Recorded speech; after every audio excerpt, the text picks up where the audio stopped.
Hello friends, CKD stock market news channel में मैं आप सभी का स्वागत करता हूं। मेरे भाई देखिए, चैनल पर पहली बार विजिट कर रहे हैं, चैनल सब्सक्राइब कीजिएगा, वीडियो को लाइक कीजिएगा। और मेरे मित्र, आज जो मेरा पर्पस है इस वीडियो को बनाने का पर्पस ये है, और उन लोगों के लिए ये वीडियो बहुत ज़्यादा इंपॉर्टेंट रहेगा कि आपने म्यूचुअल फंड्स की दुनिया में देखे होंगे कि काफ़ी सारी कैटेगरीज हैं। एग्जाम्पल के तौर पे अगर मैं आपके सामने बात करने की चेष्टा करूँ तो स्मॉल कैप है, मिड कैप है, लार्ज कैप है, फ्लेक्सी कैप है, हाइब्रिड फंड है, फोकस्ड फंड है, कॉन्ट्रा फंड है, मल्टी एसेट एलोकेशन फंड है, इंफ्रास्ट्रक्चर अगर मैं थीमेटिक की बात करूँ या सेक्टोरल की बात करूँ तो टेक्नोलॉजी फंड हो गया, बैलेंस एडवांटेज फंड हो गया, मल्टी कैप फंड हो गया। तो डिफरेंट कैटेगरीज हैं। उन कैटेगरीज में सबसे टॉप पर सबसे ज्यादा रिटर्न किन म्यूचुअल फंड्स ने बना के दिया है, तो आज मैं इस सब्जेक्ट पर चर्चा करने के लिए आपके सामने आया हूं। चलिए बात करते हैं। आज मैंने आपके सामने जो पहली कैटेगरी रखी हुई है उसका नाम है स्मॉल कैप। सबसे ज्यादा इन्वेस्टर्स का फोकस स्मॉल कैप कैटेगरी पर ही रहता है मेरे भाई। तो देखिए, स्मॉल कैप कैटेगरी में सबसे अच्छा रिटर्न अगर किसी म्यूचुअल फंड ने बना के दिया है, वो भी लॉन्ग टर्म में, तो उसका नाम है Nippon India small cap mutual fund direct plan growth. मैं हमेशा डायरेक्ट प्लान ग्रोथ की ही बात करता हूं। आप भी हमेशा डायरेक्ट प्लान ग्रोथ को ही फोकस पे रखा करो, क्योंकि अगर आप रेगुलर प्लान के साथ जाते हो तो बहुत मोटा कमीशन आप अपने म्यूचुअल फंड डिस्ट्रीब्यूटर को दे करके आते हो। तो कोशिश करें कि आप डायरेक्ट प्लान पर रहें। और Nippon India small cap fund direct plan growth ये एक ऐसा फंड है जिसने स्मॉल कैप कैटेगरी में लॉन्ग टर्म में 10 साल में पैसा इन्वेस्टर्स का 1 लाख का 14 लाख बना दिया है। वहीं अगर मैं इसके कुछ ऑपोजिट की बात करूं कि शॉर्ट टर्म में कौन से स्मॉल कैप म्यूचुअल फंड ने बेहतरीन रिटर्न इन्वेस्टर्स को डिलीवर करके दिया है, तो उसका नाम है quant small cap mutual fund direct plan growth. इसने पिछले 3 साल में बात करेंगे, पिछले 5 साल में बात करेंगे, 40-45% के CAGR के हिसाब से पिछले 3 साल में इसने रिटर्न इन्वेस्टर्स को बना के दिया है। 3 साल में ही इन्वेस्टर्स का पैसा इस फंड ने डबल कर दिया। तो इस वजह से स्मॉल कैप कैटेगरी की बात करेंगे तो 2 फंड्स टॉप पर रहे हैं जिन्होंने रिटर्न बहुत अच्छा बना के दिया है, Nippon India small cap mutual fund direct plan growth, और दूसरा है quant small cap mutual fund direct plan growth. अब दूसरी जो कैटेगरी मैंने आपके सामने रखी हुई है उसका नाम है मिड कैप। मिड कैप, अगर मिड कैप से रिलेटेड बात करेंगे तो Motilal Oswal mid cap mutual fund direct plan growth, इसने बहुत अच्छा रिटर्न इन्वेस्टर्स को बना के दिया है लॉन्ग टर्म में। अगर मैं इसके दूसरे म्यूचुअल फंड का ऑल्टरनेट प्रोवाइड करने की कोशिश करूं जिसने अभी फिलहाल स्टार्ट कर दिया है बहुत तेजी से बैटिंग करना और रिटर्न भी अच्छा दे रहा है, तो उसका नाम है HDFC mid cap opportunities fund direct plan growth. अगर मैं एक ऑप्शन आपको और भी दूं, जैसे कि काफी सारे म्यूचुअल फंड्स का बुरा वक्त रहता है और बुरे वक्त में क्या होता है कि वो म्यूचुअल फंड 2 से 3 साल तक अपने लोवेस्ट पॉइंट पर रहता है, यानी कि वो उस समय एक स्ट्रगल फेज में रहता है 2 से 3 साल। उसके बाद मल्टी बैगर तरीके से रिटर्न आते हैं, और ये हर म्यूचुअल फंड, हर बड़े म्यूचुअल फंड्स के साथ होता है। जैसे निप्पॉन इंडिया स्मॉल कैप के साथ अगर बात करें तो 2018 से 20 तक का ये समय रहा जहां पर वो घिसा पिटा तरीके से चला और जहां पर उसने बिल्कुल रिटर्न बिल्कुल बना के नहीं दिया। उसके बाद एक मल्टी बैगर तरीके से रिटर्न बना के दिए। अब देखिए, ये सभी आपको बताएंगे कि कौन सा म्यूचुअल फंड अब अच्छा रिटर्न दे रहा है, पर एक वैसा म्यूचुअल फंड कोई नहीं बताएगा जब वो स्ट्रगल फेज में होता है। क्योंकि अगर आप स्ट्रगल फेज वाले किसी म्यूचुअल फंड के अंदर, स्पेशली अगर एसेट मैनेजमेंट कंपनी अच्छी है, अगर फंड अच्छा है, तो अगर आप वैसे फंड्स पे अगर आप लमसम करके एक बार छोड़ देते हो तो आपको अच्छा रिटर्न देखने को मिलता है। तो इसी कैटेगरी में जो मैंने नेक्स्ट म्यूचुअल फंड आपके सामने रखा हुआ है वो भी मिड कैप कैटेगरी से, तो उसका नाम है PGIM India mid cap mutual fund direct plan growth. अगर कोई नया बंदा इस फंड के अंदर आना चाहता है तो डेफिनेटली उसे थोड़ा सा होल्ड करना चाहिए, एक बार चलना स्टार्ट करे, उसके बाद हम वापस से लेने की चेष्टा करेंगे। अगर वो ऑलरेडी इन्वेस्टेड है तो डेफिनेटली अभी भी PGIM India mid cap opportunities fund के अंदर अभी भी कुछ बहुत ज्यादा नहीं बिगड़ा है, और अभी भी इस फंड के अंदर कैपेबिलिटी है कि इसको थोड़ा सा टाइम और दिया जा सकता है। तीसरी जो मैंने कैटेगरी आपके सामने रखी हुई है उसका नाम है लार्ज कैप फंड। अगर मैं लार्ज कैप फंड की बात करूंगा तो सबसे बेहतरीन रिटर्न जिस फंड ने इन्वेस्टर्स को बना के दिया उसका नाम है quant large cap mutual fund direct plan growth. अगर मैं इसका ऑल्टरनेट आपको बताने की चेष्टा करूं तो उसका नाम है SBI blue chip mutual fund direct plan growth. अगर मैं इसका एक ऑल्टरनेट और आपको दूं तो इस म्यूचुअल फंड ने भी इन्वेस्टर्स को ताबड़तोड़ तरीके से रिटर्न बना के दिया है, जिसका नाम है Nippon India large cap mutual fund direct plan growth. अब जो मैंने नेक्स्ट कैटेगरी रखी हुई है उसका नाम है large and mid cap, large और मिड कैप का कॉम्बो। देखिए, अगर आप लार्ज कैप में इन्वेस्ट नहीं करेंगे तो भी चलेगा, उसकी जगह पे आपको लेना चाहिए, क्या लेना चाहिए, large and mid cap mutual funds का कॉम्बो लेना चाहिए। यहां पर क्या होता है कि आपका इन्वेस्टमेंट लार्ज कैप में भी चला जाता है और आपका कुछ पार्ट आपका मिड कैप में भी पड़ा जाता है, और सबसे अच्छा रिटर्न यहीं से देखने को मिलता है। देखिए, लार्ज और मिड कैप का केवल एक ही बादशाह है, उसका नाम है Mirae asset emerging blue chip mutual fund direct plan growth. अगर इसका एक ऑल्टरनेट और दें जिसने अच्छा रिटर्न इन्वेस्टर्स को बना के दिया है, उसका नाम है Canara Robeco emerging equity fund direct plan growth. जो मैंने नेक्स्ट कैटेगरी रखी है उसका नाम है टैक्स सेवर फंड। ये फंड में इस फंड को आप ऑल्टरनेट तरीके से जिस नाम से जानते हो उसको बोलते हैं ELSS कैटेगरी। ELSS का फुल फॉर्म है equity linked saving scheme.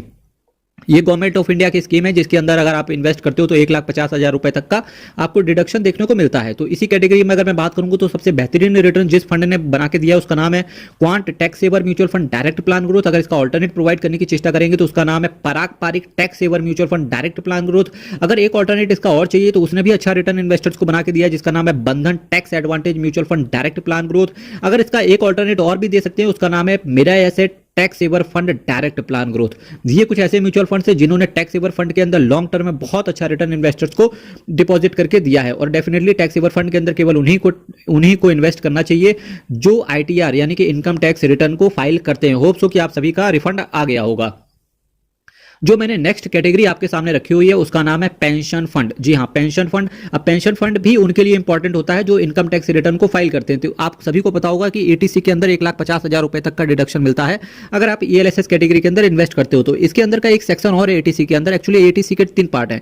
ATC CD 1B एक पार्ट आता है जिसमें अगर आप पेंशन फंड यानी कि आप नेशनल पेंशन स्कीम एनपीएस में अगर आप इन्वेस्ट करते हो तो आपको डिडक्शन एडिशनल 50,000 रुपए का और मिल जाता है। अब कुछ पेंशन फंड के एग्जाम्पल ले लेते हैं जिन्होंने अच्छा रिटर्न इन्वेस्टर्स को बना के दिया है। हालांकि इस पेंशन फंड के अंदर एक लॉक इन पीरियड रहता है। ठीक है, पेंशन फंड की बात कर लेते हैं। LIC pension fund, ICICI prudential pension fund, ICICI prudential pension funds management company limited, Kotak Mahindra pension fund, UTI retirement solutions limited, HDFC pension management company limited, SBI pension funds private limited, Aditya Birla sun life pension management company. ये total 7 funds हैं। Actually government ने NPS के लिए ये इन्हीं 7 funds को notify किया है। इन्हीं में जब आप इन्वेस्ट करोगे तब आपको जो एटीसीसीडी 1B के अंदर जो एडिशनल 50,000 रुपए तक का डिडक्शन है वो आपको इन्हीं फंड से मिल सकता है।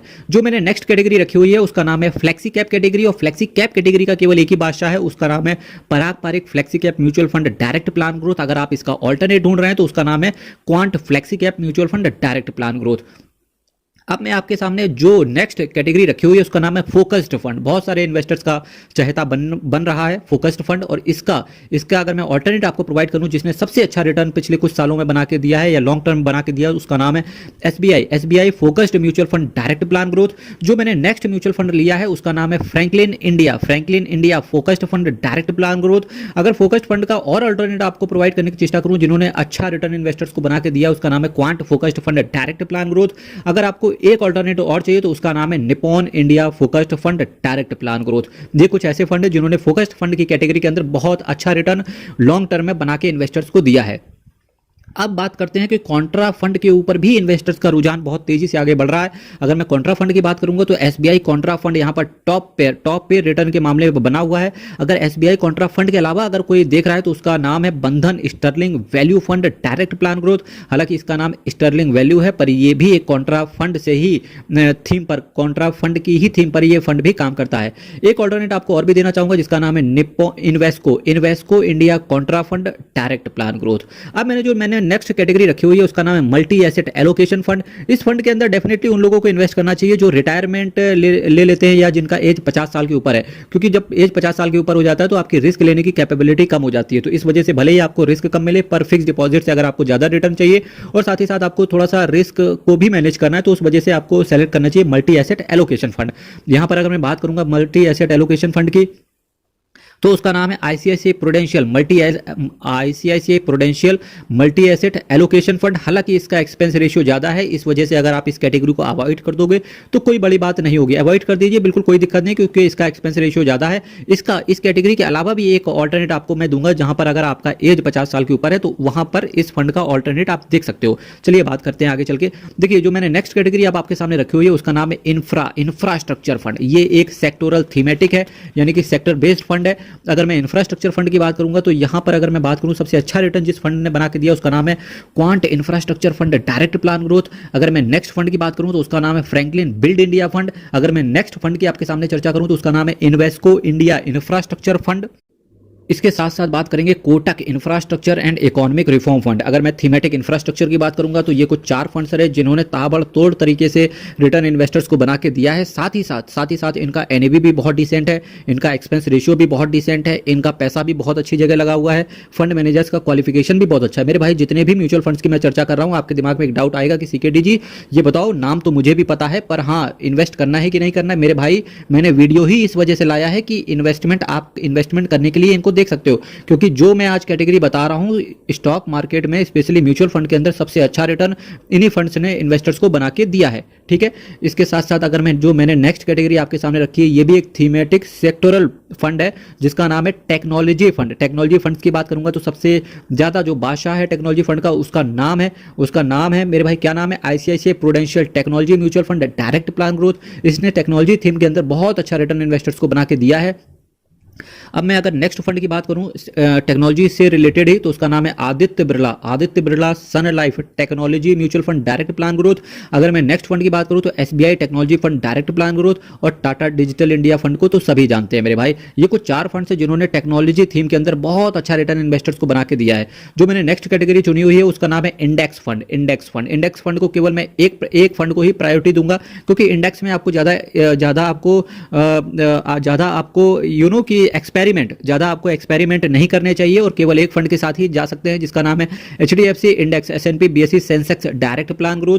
जो मैंने नेक्स्ट कैटेगरी रखी हुई है उसका नाम है बैलेंस एडवांटेज फंड। जो मैंने बोला था ना जिनका एज 50 साल के ऊपर है, और वो मल्टी एसेट एलोकेशन फंड का ऑल्टरनेट देख सकते हैं, और किस फंड को ऑल्टरनेट के रूप में देख सकते हैं उसका नाम है बैलेंस एडवांटेज फंड। ये एक थीम है और इसके अंदर के फंड की बात करूंगा जिसने बहुत अच्छा रिटर्न इन्वेस्टर्स को बना के दिया है, तो उसका नाम है HDFC balance advantage fund direct plan growth. इसका अगर ऑल्टरनेट भी ढूंढेंगे तो उसका नाम है ICICI prudential balance advantage mutual fund direct plan growth. मेरे भाई जो मैंने नेक्स्ट कैटेगरी आपके सामने रखी हुई है और लास्ट जो कैटेगरी आपके सामने रखी हुई है उसका नाम है मल्टी कैप फंड। और मल्टी कैप फंड की बात करेंगे तो यहाँ पर 2 म्यूचुअल फंड्स ने बहुत अच्छा रिटर्न इन्वेस्टर्स को बना के दिया है, और पहली कैटेगरी है क्वांट एक्टिव फंड, और दूसरा जो म्यूचुअल फंड है Mahindra Manu life multi cap mutual fund direct plan growth. तो देखिए आज मैंने थीम्स की बात करी, डिफरेंट थीम्स की बात करी, और उन थीम्स के अंदर जिन्होंने पिछले 10 सालों में जिन्होंने लॉन्ग टर्म में सबसे अच्छा रिटर्न इन्वेस्टर्स को बना के दिया है, आज मैंने उन फंड्स की चर्चा करी। अब आपके दिमाग में कुछ एक डाउट आएगा कि सीकेडीजी एनएवी के बारे में बताओ, सीकेडीजी रिटर्न के बारे में बताओ, आप ये बताओ कि किन शेयर्स में इनका पैसा लगा हुआ है, इनका एक्सपेंस रेशियो क्या है, इनका फंड मैनेजर का क्वालिफिकेशन क्या है, किन किन सेक्टर्स में इन्होंने पैसा डाला हुआ है, असेट मैनेजमेंट कंपनी का असेट अंडर मैनेजमेंट कितना है, असेट साइज कितना है फंड का। तो मेरे भाई इन सभी क्वेश्चंस के आंसर के लिए आपको केवल एक काम करना है, मल्टी बैगर म्यूचुअल फंड्स के नाम से प्लेलिस्ट पड़ी हुई है, आप उस प्लेलिस्ट पर विजिट कीजिएगा। 300-350 वीडियो हैं, आप केवल प्लेलिस्ट को स्क्रॉल करना, जिस भी फंड के बारे में इंडेक्स एनालिसिस जानना है आपको वहां आसानी से मिल जाएगी। वैसे अगर आप इतना नहीं कर सकते हैं, केवल आप चैनल को सब्सक्राइब कीजिएगा, वीडियो को लाइक कीजिएगा, क्योंकि अब इसके बाद जो नंबर लगने वाला है इन फंड्स का हर महीने में स्टॉक मार्केट के अंदर 1400 से ज़्यादा फंड्स हैं, और हर फंड का इन डेप्थ एनालिसिस करवाता हूं, कंपेयर करवाता हूं। इसके बाद में एक टॉप म्यूचुअल फंड को सेलेक्ट करके उसके बाद शॉर्ट फॉर्म में, बिल्कुल जैसे फास्ट ट्रैक मोड पे जैसे आज मैंने चर्चा करी, ऐसे ही फास्ट ट्रैक मोड में चर्चा करने के लिए आता हूं। मेरे भाई जर्नी बहुत बड़ी है और जाना बहुत दूर है। आपने 1 करोड़ के पार जाना है और मुझे 1 लाख सब्सक्राइबर के पार जाना है। मेरे भाई जुड़े रहिए CKD stock market news channel के साथ, सब कुछ आपको केवल इस न्यूज चैनल पे मिलेगा। सीकेडी। हर हर महादेव, अयप्पा शरणम, हरि शरणम। बहुत बहुत